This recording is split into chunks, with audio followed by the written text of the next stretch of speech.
সূর্য থেকে গতিশীল হাওয়া এসে চৌম্বকীয় ক্ষেত্রকে ঘন্টায় 10 লক্ষ মাইল বেগে উড়িয়ে নিয়ে যায়। মনে রাখবেন, 10 লক্ষ মাইল প্রতি ঘন্টায়।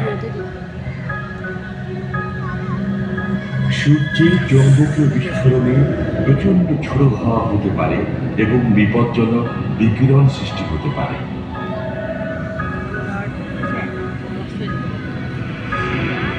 সৌরঝড়ে টেলিভিশন সংকেত ক্ষতিগ্রস্ত সহ অন্ধকারও নেমে আসতে পারে।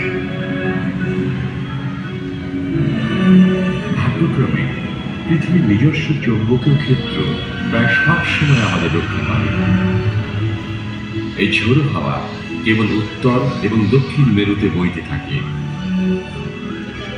এর ফলে দেখা যায় আলোর প্রভাব।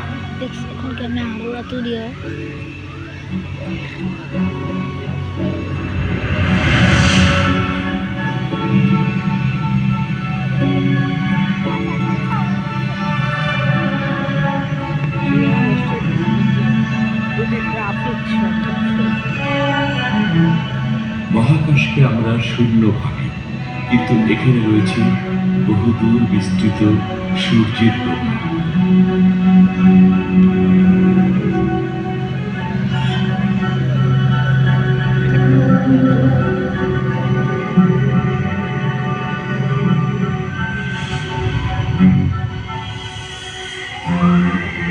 আরেকটি গ্রহ শনি, সেখানেও চৌম্বকীয় ক্ষেত্র রয়েছে। শনি গ্রহে রয়েছে নিজস্ব আলো।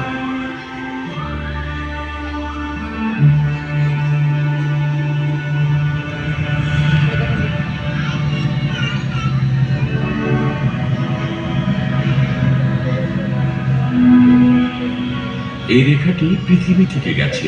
এটি ভয়েজার 1-এর পথ। 1977 সালে এটি উৎক্ষেপণ করা হয়েছিল।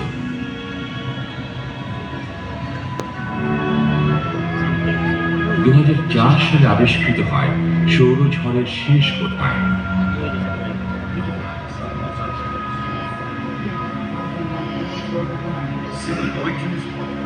পঞ্চান্নটি ভাষায় প্রশংসিত ভয়েজার নক্ষত্রমণ্ডলীর উদ্দেশ্যে যাত্রা করেছিল। সেখানে কিছু আছে কিনা তা দেখাই ছিল যাত্রার উদ্দেশ্য।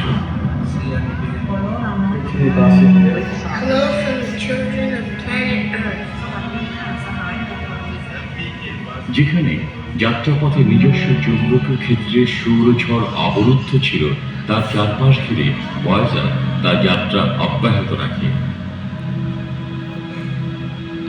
সৌরজগতের বাধা সত্ত্বেও সূর্যের শক্তি সেখানে পৌঁছে যায়।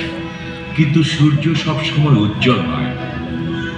বেশিরভাগ নক্ষত্রের জীবনের শেষ ভাগে কি ঘটে?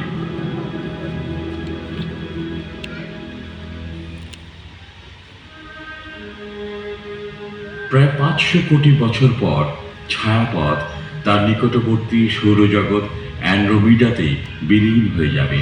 তখন সূর্য হয়ে উঠবে এক লোহিত দানব।